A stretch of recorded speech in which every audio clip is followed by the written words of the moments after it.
Hello, welcome my friends. Here we are. Date is 31st of August. Into the end of August 2021. I'm in the Cook Islands, island of Rarotonga, suburb of Muri.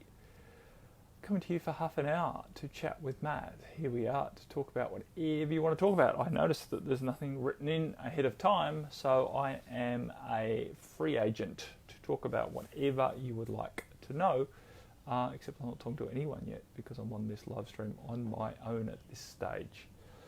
So what's been going on? Well, in terms of this morning, I had grand plans of doing this live stream from that island that's you might be able to see behind me. I think you can see that little island that's over the other side of the channel. Marie and I walked over there about an hour ago. I was going to do a meditation there first, part of the Carpenter Yoga online thing. Marie was going to do her yin class, and then we're going to do this live stream, and then we're going to walk back. But on getting there, we got absolutely mobbed by mosquitoes and had to retreat. So here we are. Marie's doing her yoga class out on the front lawn, and I am back here, although we do have the potential that the builders working next door are making a bit of noise. So apologies if you hear a power saw, chainsaw, or some men hammering, because all of that is going on. But anyway, such is life, real life. Even living here in paradise, you have challenges to contend with, right? Plans don't always go the way that you might want them to go. You know, your best laid plans, oh yeah, we'll do this beautiful videos from an idyllic island, and the view from over there is fantastic because you look back at Rarotonga, the island that I'm currently on, the big island, and all of the mountains, big volcanic pinnacles and stuff that stick up on this island. So it's quite the view from over there, but unfortunately the mosquitoes were a little bit too ferocious. So anyways, we're back here, open to talk about whatever's going on for you, whatever you would like to know, or to inquire into, or to seek my perspective on. Not selling my opinion as the truth by any stretch of the imagination. Yes, we channel information, but that doesn't necessarily make it the truth. My job is to bring through, hey Jill, hey Glenn, is to bring through a dialogue that might help you evolve, and that is pretty much where my intentions begin and end. I'm in no way deluded into thinking I'm somehow delivering the gospel or any other version of what you might call truth, because the truth is just such a slippery subject. So what's topical at the moment? A little bit concerned about how not really that concerned, but it is hard not to get a little bit anxious, concerned, or frustrated, angry with how various agendas are playing out around the virus, and the looks like the inevitable mandating of said therapies that some people would call a vaccine, although most of the options on the market don't actually fit the criteria of what a vaccine should be. So that's a little bit of a misnomer there. But anyway, let's not let science stand in the way of a good narrative, shall we? Everyone says, follow the science, follow the science. Yeah, well, what you're actually injecting isn't actually a vaccine, yet they're calling it one. So how does that work? Follow the science. Anywho, it's all very well, to use science as bluff and bullshit, but if you've actually been educated in science and can read and understand to a degree, I'm no friggin' medical scientist by any stretch of the imagination, or doctor. I'm an engineer, but I did study science in tertiary education for quite a few years. So I understand, right, the science, and I understand how badly it is being presented at the moment, or how badly, that's an interesting term, isn't it? How manipulative the current narratives are being presented are. Interesting fact for those of us in New Zealand, with our approved Pfizer, again they call it a vaccine, but it's not. It's an mRNA treatment, which doesn't classify as a vaccine. But anyway, I'm not going to get into the science of that. But anyway, interesting that it's been approved in New Zealand, and yet only, I think it's 14 out of this was at last count, and I haven't looked in the last week or so, but only 14 of the 58 clauses or conditions of the Gazette that go with the approval, right? Because they've approved it under Section 23, which is under emergency conditions, this ongoing approval process. So it's an ongoing approval process because the safety has yet far to be determined, and yet they're rolling it out under the conditions that they keep studying it, right? And this is going to take several years before all of the conditions of the Gazette are met, because there's only, I think, 14 out of the 58. So, yeah, you heard that right. Less than 25% of the conditions have been met for this treatment to actually be proved by science to be safe. And yet everyone's saying, follow the science. Why are you hesitating? Just get the vaccine so that we can all go back to normal everyday life. And then we look at places like, Israel, and I'm not quite sure which vaccine they were using over there, but apparently over 80% of their population has been vaccinated twice, and now, injected twice with something, and now they're rolling out the third booster wave already, while they're still having a huge number of cases per day, and indeed hospitalizations. So, but none of that gets presented very well in our media. We're only fed the BS that they want to feed us. And this is not just specific to this one topic, of course. This is across the board.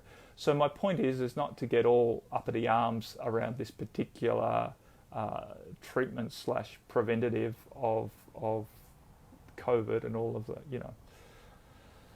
all of the potential, I could talk much more about the potential downsides of mRNA treatment, and how badly it's gone every time over the last 20 years that they've tried to do this thing. But I shan't. The point of this conversation is to remind you to take a step back from what you are being presented with, including what I'm presenting, right? So I'm not pretending that I'm telling the truth and everyone else is lying. I'm just willing to share. It was Pfizer in Israel. Thanks, Jill.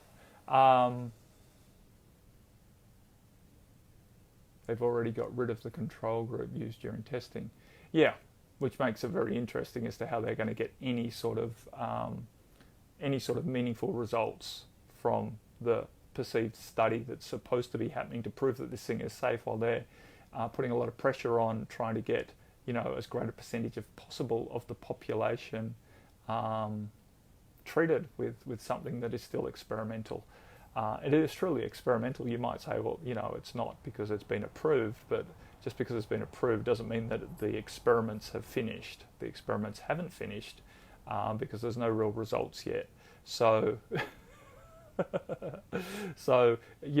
but again, that is not being highly publicized throughout media campaigns.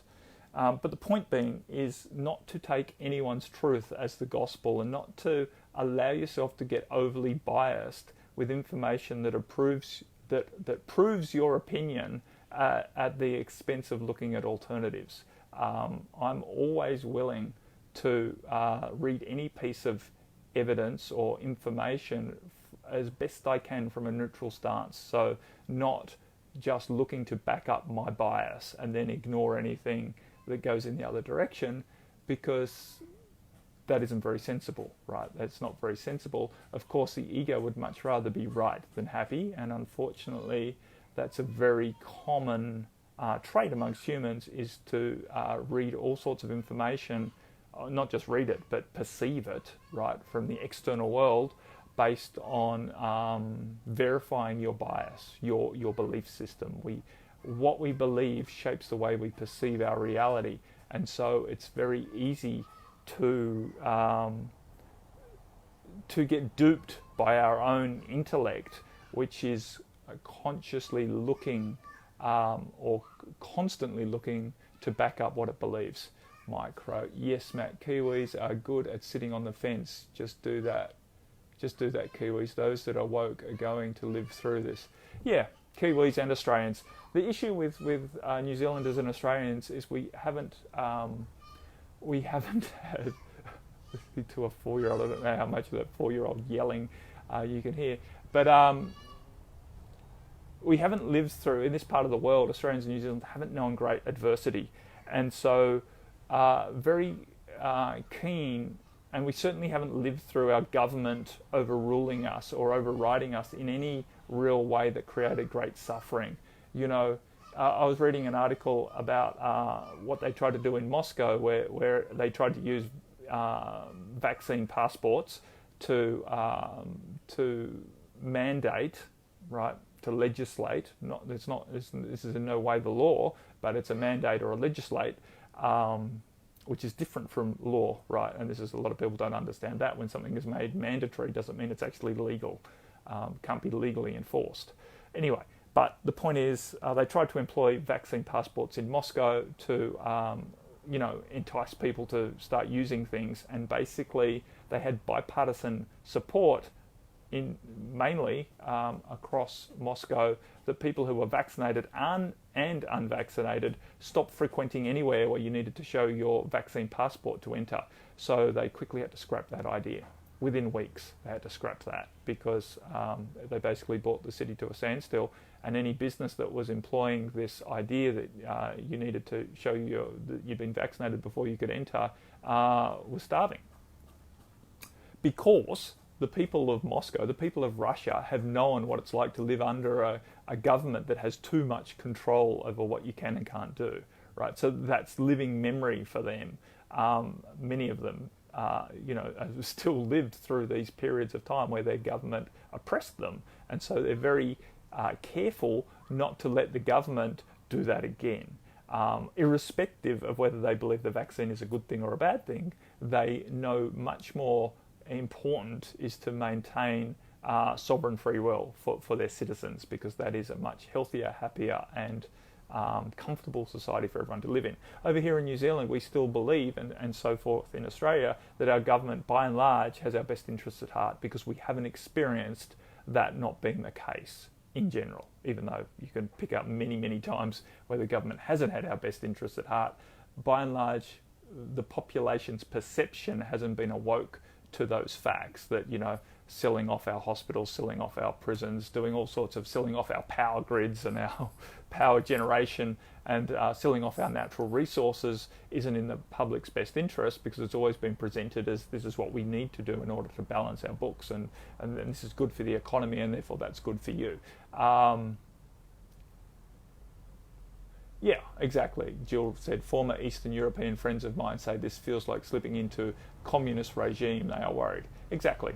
And, regardless of whether you're a socialist or a capitalist, which are economic viewpoints, this form of authoritarianism is dangerous. So I'm always careful about linking socialism to authoritarianism, because that's what's generally done by the authoritarianism that's running under capitalism at the moment. Right.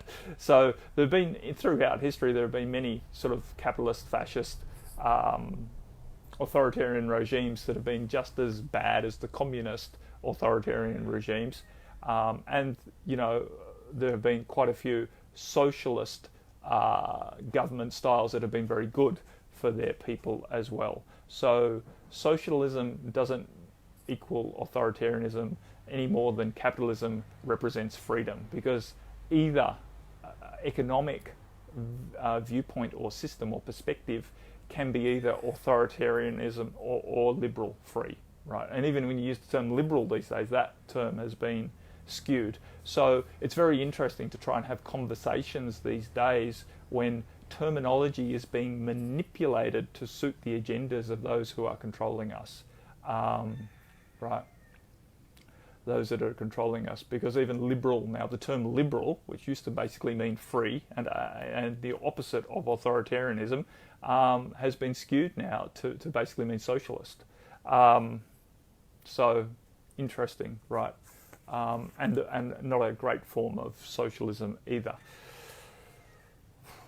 Because again, these big broad titles like capitalist and socialist are so broad, you can have so many different perspectives within socialism or within capitalism, and whether either of the two are actually great distinctions between what a good governance system and good societal structure could be, or might be, or quote unquote should be, is very debatable. But as we've seen time and time again, those that are controlling our society use the tactic of divide and conquer. So they are continually trying to divide us between capitalist and socialist.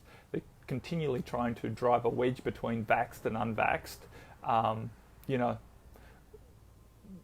compliant and non-compliant, whatever you want to call it. They are continually trying to pit sectors of society against each other by creating the divisions. They create the divisions first and then pit the divisions against each other, and they do so very cleverly. Like most people don't, it's like racist versus non-racist now, or was a big agenda not so long ago.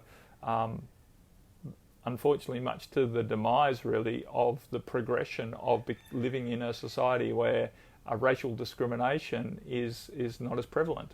I believe that's been a setback. But anyway, setback is a strong term to use as well. It's not really a setback, I guess, but it's a painful learning experience that seems like a backward step, but is really just part of the transformational process. Much the same as what we're going through with these medical issues and governance issues, economic issues as well.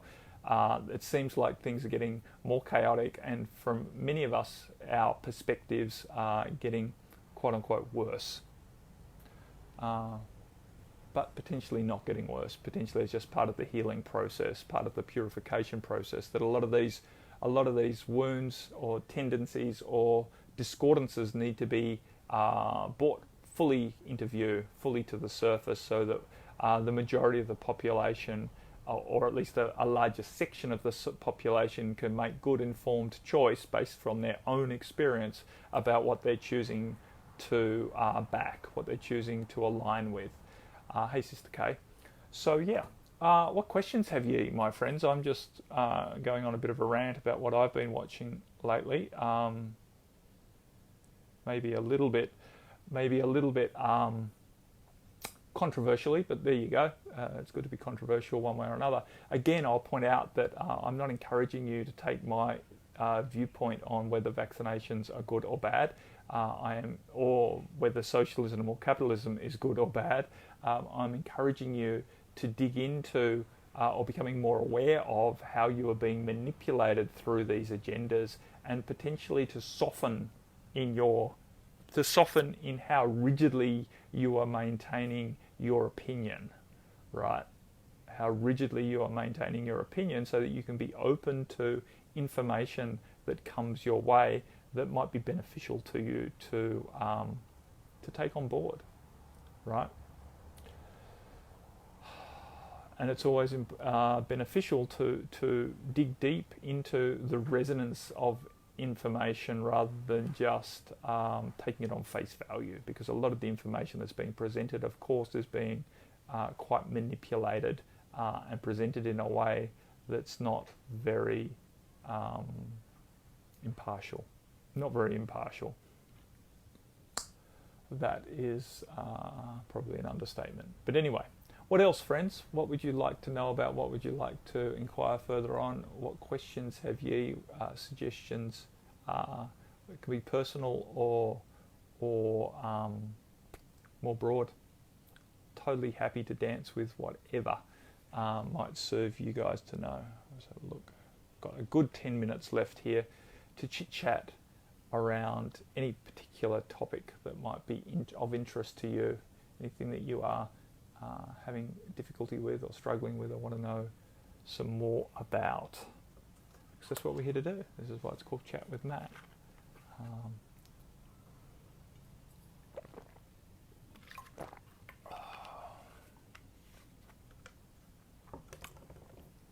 quite warm here today, which is pleasant after we had well, for us it was very cold for 3 or 4 days a couple of days ago. Coming from Authoritarian, it was much cooler here, to the point where we had to put blankets on the bed and stuff like that, because the temperature was dropping well below 20 degrees at night Celsius. But today it's beautiful and warm, probably about 25, maybe going towards 26. And we are headed for a swim soon after this. And a snorkel with the fishies and the coral, and maybe the turtles if the seas aren't too big, because the trenches where the turtles live actually flow out to the ocean, so you have to be a little bit careful that you've got the tides right and the ocean's not too strong, because the last thing you want to do is get dragged out that trench and end up on the outside of the reef. That would be quote unquote bad. That would be a bad experience. Yeah. In general. Could be quite an educational experience, but it's probably a very uncomfortable experience as well. So's, what, my friends? I'm not getting a lot of information coming up. I'm pretty sure it's working because there's been comments earlier. Would love at least something else to inspire a little bit of my conversation, because I think I did okay for the first 20 minutes talking off the cuff.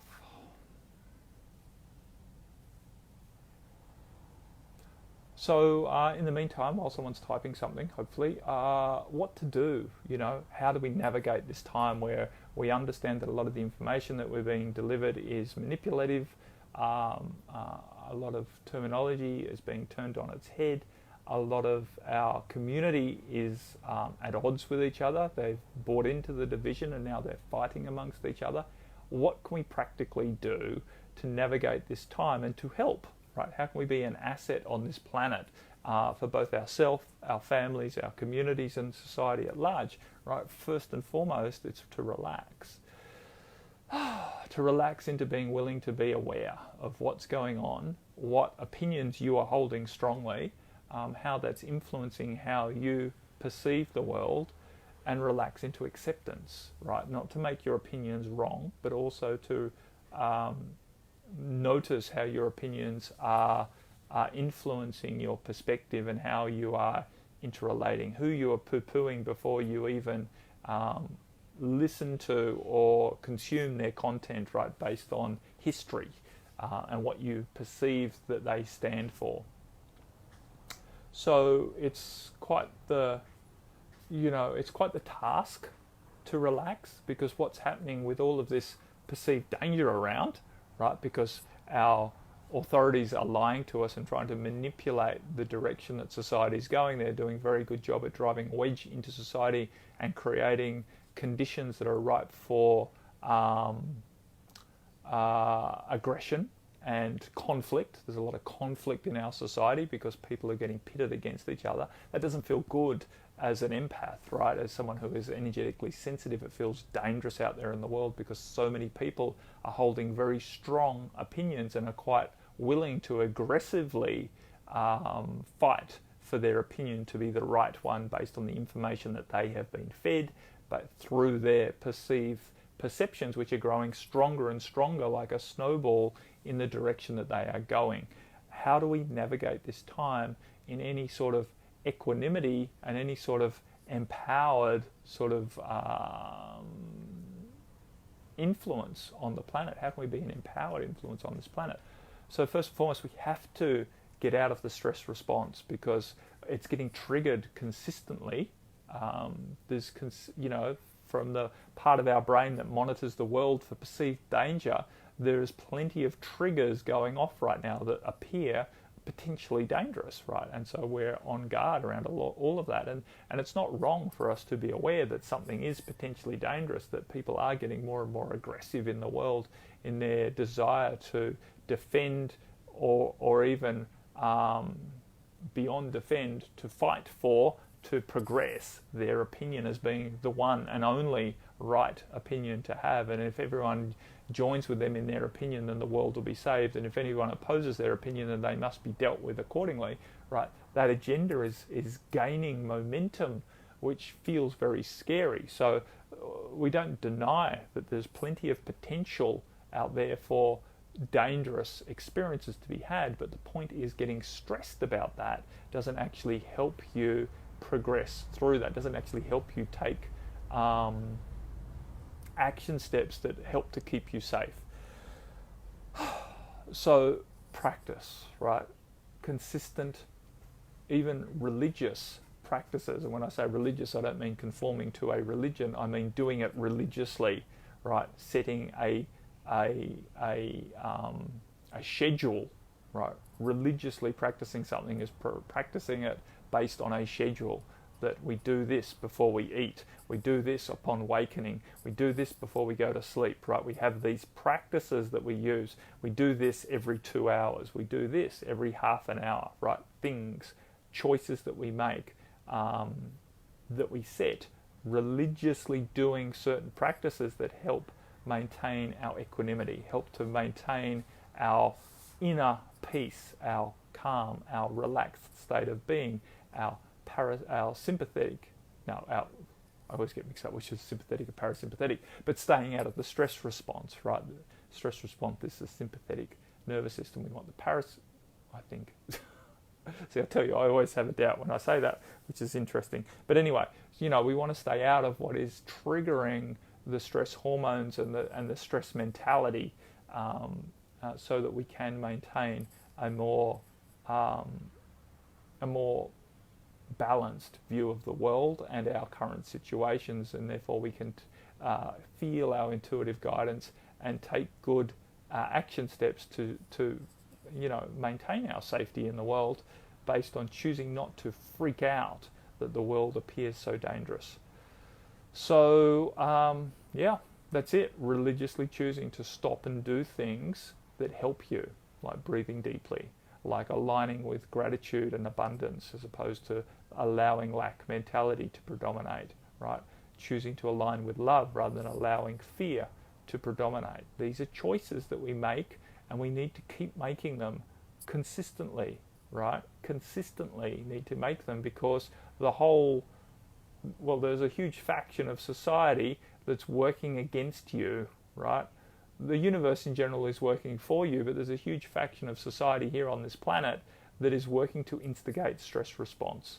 And so to overcome that, we need to be quite determined and dedicated to our practices that release that stress response, so that we can come back to a sense of center and respond to the world from that space.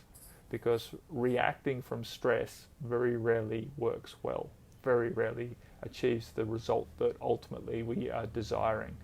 Responding from a love-based center is what is going to get us to the place where we are going, even if we don't know how at this stage, right? We don't know how. I don't know how we're going to avoid, the potential authoritarian regime of medical tyranny. I don't know. I have some ideas of how it might happen, but far from sure that is going to play out the way that I think potentially it might, right? Hopefully, some people with enough influence now. There's a lot of people becoming wealthy enough now, because the old money is losing its control, right? We have new ways of earning money that has been out of control of the old guard, through the cryptocurrencies and other methodologies that, they're trying to clamp down on now. But a lot of people have become significantly wealthy over the last decade. A lot of people who aren't in the control of the old school money system. And so with these people with a deal of money, they have a deal of power to employ good lawyers. And there are good lawyers out there who are not under the influence of the money.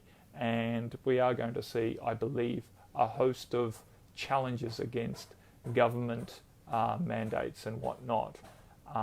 This is what I'm holding intention that we're going to see. I could have said hoping we're going to see, because I'm not sure. How can I be sure? But it's my gut feeling, my guidance, that we are going to see some very big class case actions coming up against governments, and to challenge what they are choosing to mandate, which goes against natural law. So, yeah. And of course, you know, I do believe there's going to be, at least in some parts of the world, and it's hard for me to hold my breath that it's going to happen in Australia and New Zealand for the reasons that I explained earlier, that our society is very soft and we haven't experienced our government really fucking us over the way that other parts of the world have. You know, the South Americans, the Eastern Europeans in particular, a lot of the Africans, many of the Asians as well, have been, you know, suffered significant hardship at the hands of their governments, and they are much more wary about allowing their governments to mandate things that potentially might not be for the greatest good of the society, whether or not it aligns with your personal belief or not. So I do believe in many parts of the world these mandates are going to be challenged, and hopefully places like Australia and New Zealand, and to an extent America, which is a divided land, the United States of America. You know, Canada's much more compliant again, but the United States of America has an interesting system with all of their states and various, you know, they've experienced some interesting things in their history, which is a little bit longer than Australia, New Zealand's and Canada's in some way, especially politically and upheavally. So we are going to see a lot more challenges coming, and that will put the cat amongst the chickens, or the pigeons, or whatever the cat gets amongst. So it is going to be interesting. In the meantime, we just have to do what we have to do, which is basically to hold an energetic state and space that is conducive to the light infiltrating as much of our society as we can, even though that's going to be uncomfortable. It's going to be uncomfortable to shine the light in, both for us as the shiners of the light, and for those who are having the light shone on them, or those who are relatively neutral and just going along with the flow right now, because they're quite young souls. There are many, many young souls on this planet. We have to understand that the population of the planet is significantly larger than it has been in recent history, right? 7 billion of us on this planet is much higher than it's been over the last 10, 20, 30,000 years. Souls incarnate on this planet. So many of those souls that have incarnate on the planet are quite young, and thus they are easily manipulated, right? And so they will go with the light agenda or the dark agenda, depending on what one feels most fun, most conducive to survival. And so many of them are going to wake up as this light shines in and reveals what they've been going along with, thinking that this is the pathway to their happiness, right? Because that's what's been sold to them since, you know, for their short time on this earth, that if you follow the rules, then the rules look after you, and then you know, you earn some money and you find a wife or a partner and you have kids and you're happy, right? And they're going to wake up to potentially that's not working. Anywho, friends, 30 odd seconds, so that's probably time to call it quits for Chat with Matt today. If you have any questions based on what I have delivered here, if you want to argue with me, please do so. Please feel free to put some comments below this video, or to start a post in this group, in the Bright Light Beings group, around what you might be concerned about what I said, or confused about what I said, or want to oppose, or want to agree with, or whatever.